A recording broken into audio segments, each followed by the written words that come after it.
হাসির রাজা, জ্ঞানের রাজা, রসিক রাজা। কি হয়েছে মন্ত্রী মশাই, সকাল সকাল আপনারা তো মুখ ভারী কেন? আরে আর বলিস না, আগে রাজসভায় অনেকেই ছিল যারা আমার হয়ে কথা বলতো, কিন্তু ইদানিং সবাই কেমন বদলে গেছে। সবাই গোপালের হয়ে কথা বলছে, তাই তো? একদমই তাই। আর না বললেও কেউ গোপালের বিরুদ্ধে কথা বলে না।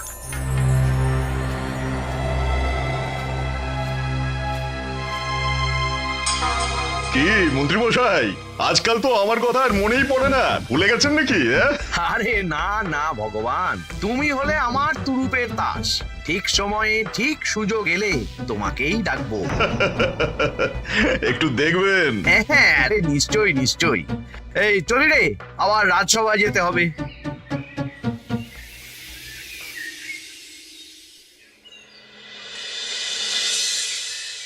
আচ্ছা তোমরা বলো তো, আমাদের রাজ্যের সার্বিক উন্নতির জন্য সবার আগে কি দরকার? মহারাজ, আমি বলবো। বলো গোপাল। সততা আর শিক্ষা, এই দুটো জিনিস মানুষের মধ্যে থাকলে রাজ্যের উন্নতি কেউ আটকাতে পারবে না মহারাজ। একদম ঠিক বলেছ পণ্ডিত, তুমি তো শিক্ষার কাণ্ডারি। তুমি কি বলতে চাও এই ব্যাপারে? মানে কিভাবে শিক্ষার আরো উন্নতি করা যায়? মহারাজ, আমি তো মনে করি পুঁথিগত শিক্ষাই শুধু শিক্ষা নয়, মানুষের ভেতরে যে পূর্ণতা আছে সেটাকে ফুটিয়ে তোলার নামই হলো শিক্ষা। যেমন? কেউ যদি খেলতে ভালোবাসে সে খেলোয়াড় হবে, গান করতে ভালোবাসলে সে গায়ক বা গায়িকা হবে। আমি প্রত্যেকের মধ্যে লুকিয়ে থাকা এই বিশেষ বিষয়গুলিকে তুলে ধরার জন্য কিছু করতে চাই। তা এটা করার জন্য কি দরকার? প্রথমত অর্থের প্রয়োজন। আমাদের আরো অনেক টুল খুলতে হবে, সেখানে এক একটা জায়গায় এক এক রকমের শিক্ষা প্রদান করা হবে। এটা ভালো প্রস্তাব। আমাদের রাজ্যে গায়ক, নৃত্যশিল্পী, অঙ্কন শিল্পী, খেলোয়াড় সব তৈরি হবে।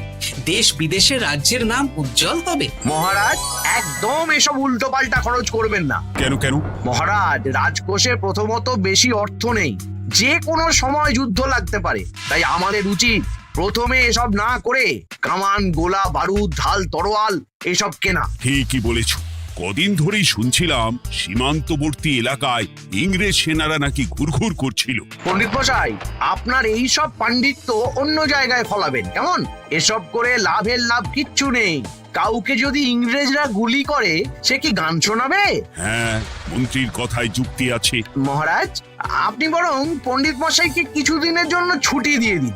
পণ্ডিত মশাইয়ের মাথার একটু বিশ্রাম দরকার। হ্যাঁ পণ্ডিত, তুমি বরং দিন 15 জন্য তীর্থে ঘুরে এসো। যথা আজ্ঞা মহারাজ।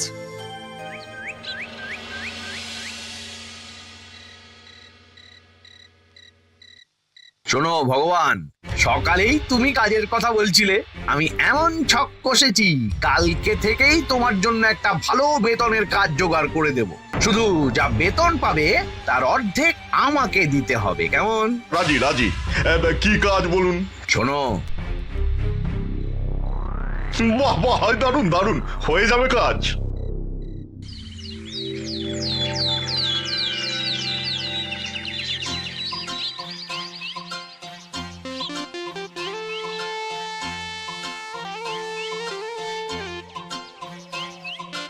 এই সকাল সকাল রাস্তায় ঘুরঘুর করছিস কেন?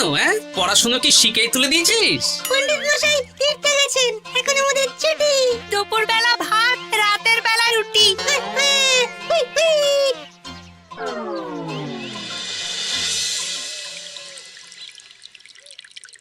মহারাজ, গতকাল পণ্ডিতকে ছুটি দিলেন আর আজ পাঠশালার সব ছাত্রছাত্রী সকাল থেকে ঘুরঘুর করছে। এ কি, তাহলে তো মুশকিল। মুশকিল আসান করার রাস্তা আমার কাছে আছে মহারাজ। আমার সন্ধানে এমন একজন পণ্ডিত আছেন যিনি বহু ভাষাবিদ, অনেক পাণ্ডিত্য, দেশ বিদেশে শিক্ষাদান করেছেন। কিন্তু তাকে আমরা পাবো কোথায়? তিনি কৃষ্ণনগরে ঘুরতে এসেছেন, শুধু ওনাকে বেতনটা একটু বেশি দিতে হবে।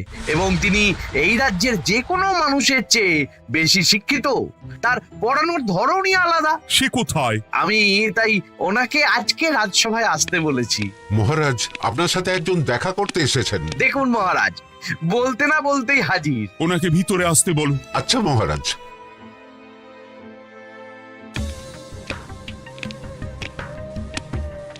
প্রণাম কৃষ্ণচন্দ্র। আমাকে আপনার মন্ত্রী ডেকেছেন, তাই এলাম। মন্ত্রীর সাথে কথা হয়েছে আমাদের রাজ্যের শিক্ষার উন্নতির ব্যাপারে। আমাদের মানে আপনি কি এই রাজ্যের? আমি এখন এই রাজ্যে আছি তো, তাই আমাদের রাজ্য বললাম। উনি সবাইকে আপন করে নেন। যাই হোক, তোমার শিক্ষার উন্নতির ব্যাপারে কি মতামত? মহারাজ, আমি এই রাজ্যের বিভিন্ন মোড়ের মাথায় টোল খুলতে চাই। তার জন্য অনেক অর্থের প্রয়োজন। তাতে কি উপকার হবে? ছাত্রদের জন্য তো নির্দিষ্ট পাঠশালা আছে। যখন শত্রুরা আক্রমণ করতে আসবে তখন তারা দেখবে রাস্তার মোড়ে মোড়ে টোল, মোড়ে মোড়ে টোল। তারা বুঝতে পারবে এখানে সবাই শিক্ষিত। আর শিক্ষিত লোককে ক্ষমতার অধীনে রাখা কঠিন, যুদ্ধে জিতলেও শাসন করা মুশকিল। কারণ অশিক্ষিতকে বোকা বানানো সহজ, কিন্তু শিক্ষিতকে বোকা বানানো কঠিন। নতুন পণ্ডিত একদম ঠিক কথা বলেছে। কোনো বাইরের রাজা বা শত্রু আক্রমণ করার আগে 5 বার ভাববে। এই সেরেছে। গতকালই মন্ত্রী বলছিল শিক্ষার দরকার নেই, অস্ত্র কিনুন, আর আজকেই শিক্ষার পক্ষে কথা বলছে। ব্যাপারটা কেমন সন্দেহজনক, নজর রাখতে হচ্ছে। বেশ, আমি তোমার এই শিক্ষা সম্প্রসারণের প্রস্তাবে রাজি। মন্ত্রী, তুমি এই প্রকল্প দেখভাল করবে। আচ্ছা, কত খরচ হতে পারে একটা হিসেব করে আমাকে জানিও, আমি দিয়ে দেব। আচ্ছা মহারাজ, আপাতত 500 মোহর দিয়ে রাখুন, পরে যা লাগবে বলে দেব।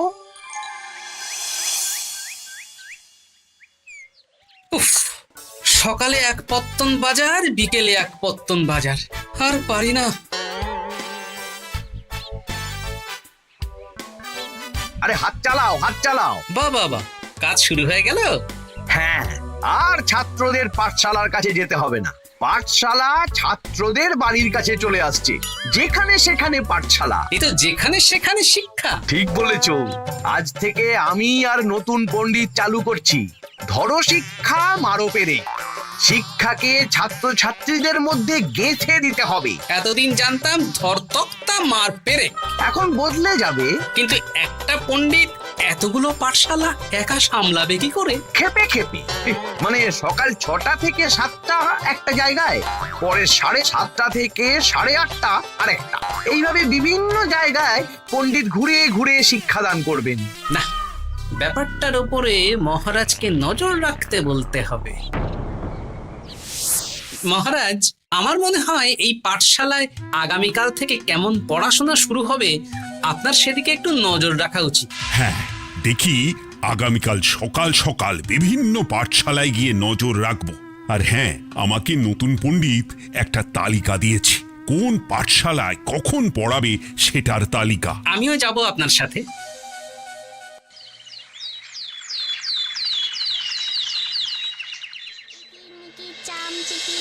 কাটা মজুমদার ধে এলো দামোদর, দামোদরের হাঁড়ি কুড়ি, দুয়ারে বসে চাল কুড়ি। কুটি, তোরা এই কিরমিকির খেলছিস? নতুন পণ্ডিত কোথায়? উনি তো এই মাত্র দক্ষিণের পাঠশালায় গেলেন। ন্যাপলা আর গুলটে আজ থেকে ওখানেই গেছে। ওদের দুজনের বাড়ি কাছাকাছি তো, তাই। আচ্ছা চলো তো গোপাল, দক্ষিণে গিয়ে দেখি।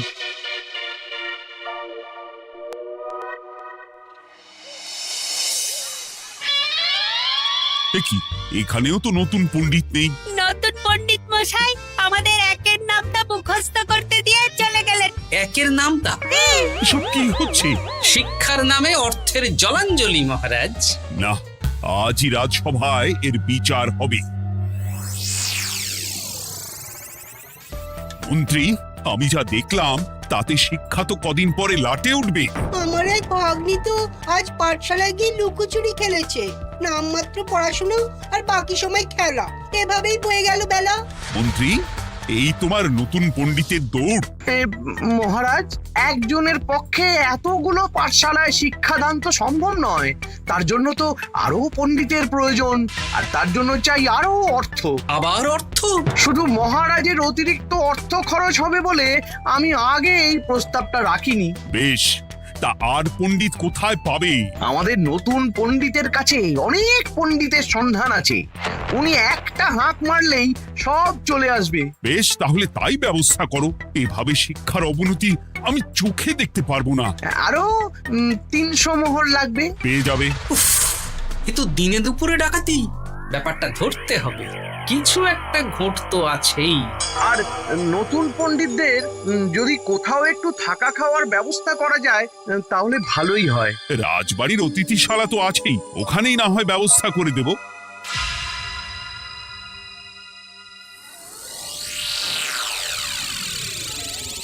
শোন বটা ঘটা আর কেলে পচা, তোদের এইবার এই ভগবানের মতন শিক্ষাদান করতে হবে। আরে আমি তো শিক্ষা বানানই জানি না। সে না জানলেও হবে, শুধু দাড়ি গোঁফ লাগিয়ে নকল পণ্ডিত সেজে কালকে থেকে পাঠশালায় যেতে হবে। কাকে কোথায় যেতে হবে সব আমি বুঝিয়ে দেব। আচ্ছা,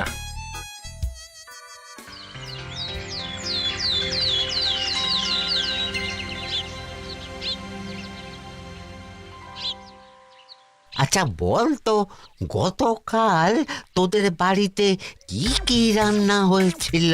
ভাত, মসুর ডাল আর লাউ ঘন্ট। লাউ ঘন্টের মধ্যে চিংড়ি ছিল? না, আজকে কি রান্না হবে? আজকে সকালে বাবা বাজার থেকে পাকা কাতলা এনেছে। কাতলা মাছের পাতলা করে ঝোল হবে। আর তোর? আমাদের আজ নিরামিষ। এই কবজি ডুবিয়ে সবজি ভাতি খেতে হবে। বেশ।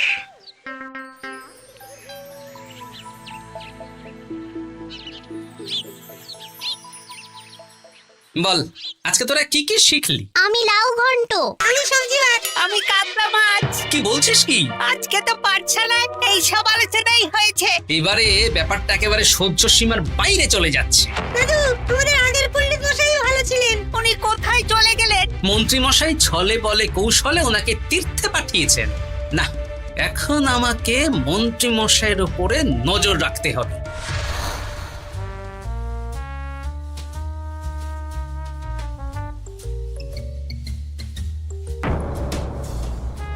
পাঠশালায় পড়ানোর ব্যাপার তো বিকেলেই মিটে গেছে। রাজবাড়ির অতিথিশালায় না গিয়ে নতুন পণ্ডিত মশাইরা এদিকে আবার কোথায় যাচ্ছেন? সাথে মন্ত্রীও আছেন, ব্যাপারটা নজর রাখতে হবে। তাড়াতাড়ি চল। চলুন চলুন। এদিকে তো বটা ঘটার বাড়ি, এদিকে মন্ত্রী মশাই কোথায় যাচ্ছেন?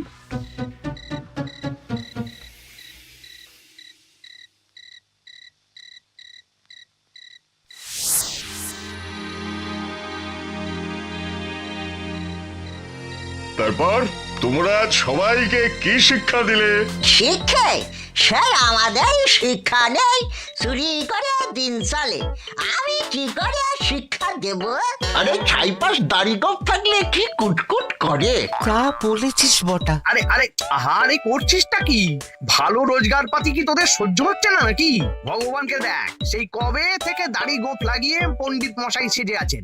আমারও প্রথম দিন একটু সমস্যা হচ্ছিল, এখন সামলে নিয়েছি। আর আমাদের এই সব আলোচনা একদম করা উচিত না। বলছি মন্ত্রীমশাই, আমি কি শুধু এই পাঠশালাতেই পণ্ডিতের অভিনয় করব, নাকি রাজসভায় বসার সুযোগও পাবো? কালকেই এই ব্যাপারটা দেখছি। আগে তোমাকে রাজসভায় ঢোকাবো, তারপর এক এক করে বটা ঘটা কেলে পচা সব আমার দলের লোককে রাজসভায় ঢুকিয়ে নেব। আর রাজসভার বাকি সদস্যদের ফাঁকা করে দেবেন। একদম তাই। মহারাজ সহজ সরল মানুষ, এটাই একটা বড় সুবিধা।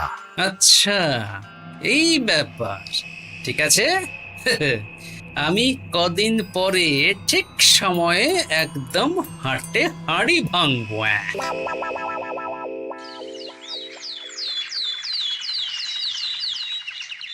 তাহলে মন্ত্রী, আর কোনো সমস্যা নেই তো? না না মহারাজ, এখন আর কোনো সমস্যা নেই। দেখবেন এই ধরশিক্ষা মারপের এক প্রকল্পের নাম চারিদিকে ছড়িয়ে পড়বে। আমার তো মনে হয় একটু পাঠশালাতে বিজ্ঞান নিয়েও আলোচনা করা উচিত। হবে হবে, সব হবে। এখনো সব বাচ্চারা অজ্ঞান হয়ে আছে। আগে শিক্ষায় জ্ঞান ফিরুক, তারপরে না হয় বিজ্ঞান নিয়ে আলোচনা করবে। বিজ্ঞানী তো প্রস্তাবটা খারাপ রাখেনি। তুমি কি বেশি বোঝো? তাহলে তুমিই তো বিজ্ঞান শেখাতে পারো। আমি কবিরাজি শিক্ষা দান করতে পারবো। তোমার কবিরাজি শিখতে কেউ রাজি নয়, চুপ থাকো। আহ, দেখাই যাক না বাচ্চারা কেমন শিক্ষা লাভ করে। মহারাজ, বলছি কি, আমাদের পণ্ডিতের আসনটা তো ফাঁকাই পড়ে আছে। এখন যখন নতুন পণ্ডিত এসেই গেছেন, তাহলে ওই জায়গায় ওই তো বসতে পারে। কিন্তু পণ্ডিত তো তীর্থে গেছে, অবশ্য কদিন পরেই ফিরে আসবে। ও আসুক, তারপর না হয় আলোচনা করে একটা সিদ্ধান্ত নেব।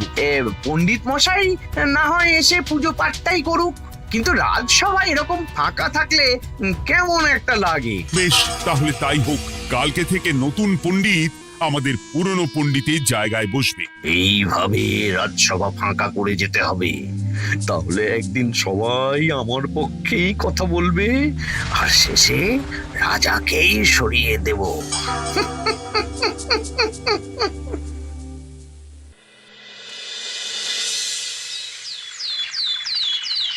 মহারাজ, সর্বনাশ হচ্ছে চারিদিকে। চলুন চলুন, আমি পুরো বিষয়টা ধরে ফেলেছি। কি ধরে ফেলেছো? শিক্ষার নামে ষড়যন্ত্র চলছে মহারাজ। রাজসভায় চলুন, সব বলছি। আচ্ছা আচ্ছা, আসছি। হ্যাঁ বলো গোপাল, তুমি কি বলছিলে? শিক্ষার নামে ষড়যন্ত্র নাকি? মানে গোপাল মস্করা করছে নাকি? রাজ্যে দারুণ শিক্ষাদান চলছে। মহারাজ, আমি দেখে ফেলেছি আমাদের নতুন পণ্ডিত আসলে কোনো পণ্ডিত নন। ইনি আপনাকে, আমাদের সবাইকে বোকা বানাচ্ছেন। তাই না? ডাকো দেখি নতুন পণ্ডিতকে।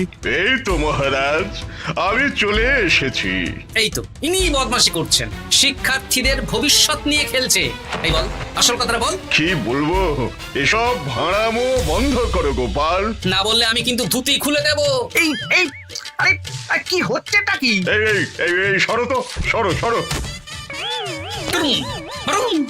কি হলো, কি হলো? এই সেরেছে। গোপাল এসব কি বলছে? বলুন। ভুল বকছে কেন? গোপাল, তোমার কি হলো গো? কি বলছো তুমি? আমার কাছে বৈদ্য, তুমি একটু দেখো তো গোপাল ঠিক আছে তো? এই যে নতুন পণ্ডিত, তুমি তো অনেক ভাষা জানো, তুমি বুঝতে পারছো? মহারাজ, আমি দেখছি গোপালের মনে হয় বিশ্রামের প্রয়োজন। এই এই, তোমরা কয়েকজন মিলে গোপালকে রাজবাড়ির অন্দর মহলে নিয়ে চলো। চলুন, আমি যাচ্ছি। ওহো, গোপালের কি হলো? মাথায় লেগে গেল? ভাষা চলে গেল? সব এই নতুন পণ্ডিতের জন্য।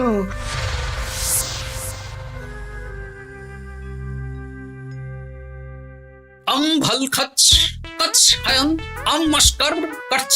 মহারাজ, আমার মনে হচ্ছে গোপালের বাইরে থেকে কিছু হয়নি, ভিতর থেকে কিছু হয়েছে।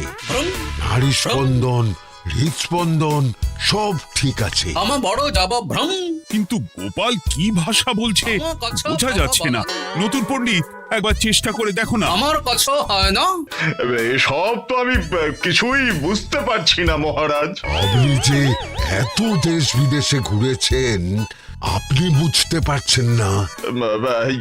এ আমার এখতিয়ারের বাইরে। তোমার বাকি পণ্ডিতদের নিয়ে আসো তো, যারা পাঠশালায় পড়ায়। আমি বুঝতে পারছি না, বটা ঘটা কেলে পচা কি বুঝবে? আমার বড় যাব ভ্রম। চপ করো ঘট, নল খাব মরব। কিছুই তো বুঝতে পারছি না। রাজসভায় কাউকে না দেখতে পেয়ে এখানে এলাম। ওই তো আমাদের পুরনো পণ্ডিত চলে এসেছে। শুনলাম গোপালের নাকি কি হয়েছে। এই পণ্ডিত, তুমি দেখো তো গোপালের নতুন ভাষা উদ্ধার করতে পারো কিনা। কি গোপাল, তুমি কি ভাষায় কথা বলছো? আমার মতর ভাষ কত বলো। ওই দেখো আবার কি সব বলছে। আমো বোঝো তো পড়ছো, সবার সাথে মস্করা করছো। তমো ঠক ধরছ। হ্যাঁ, এই পণ্ডিত, এটা কি ভাষা? ঘাবড়াবেন না মহারাজ, এটা পাতি বাংলা ভাষা। বাংলা ভাষা? গোপাল শুধু আকার ইকার উকার আর বেশিরভাগ স্বরবর্ণ বাদ দিয়ে কথা বলছে। মানে গোপাল তম কছ কছ বলো। আমার নাম গোপাল ভর। মহারাজ, গোপাল বলল আমার নাম গোপাল ভর। আমার অত বকনা মহারাজ। এর মধ্যে আকার ইকার উকার এসব বসিয়ে দেখুন তো কি হয়। আমার নাম গোপাল ভাঁড়। আমার নাম গোপাল ভাঁড়। অত, আমি অত, বকা বোকা ন নই মহারাজ মহারাজ আমি অত বোকা নই মহারাজ। এই তো সুন্দর ধরে ফেলেছেন। কি কেমন দিলাম? দেখলে আমাদের রাজ্যে মন্ত্রী ধরে আনা পণ্ডিতের পাণ্ডিত্য। সব এক একটা গাধা। হ্যাঁ এ কি ভগবান, বটা ঘটা কেলে পচা। মহারাজ এখান থেকে কি বুঝতে পারলেন? কি? শিক্ষার বাইরেও অন্যভাবে সমস্যার কি করে সমাধান করা যায়, তাও শুধুমাত্র উপস্থিত বুদ্ধি দিয়ে, যেটা আমাদের রাজপণ্ডিতের আছে। তা তো দেখতেই পাচ্ছি।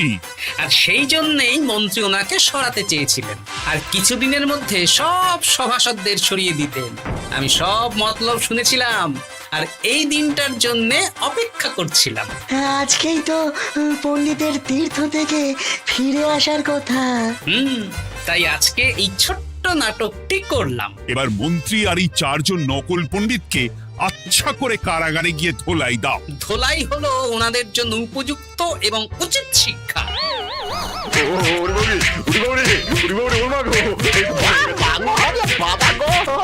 ভুল হয়ে গেছে গো। আরে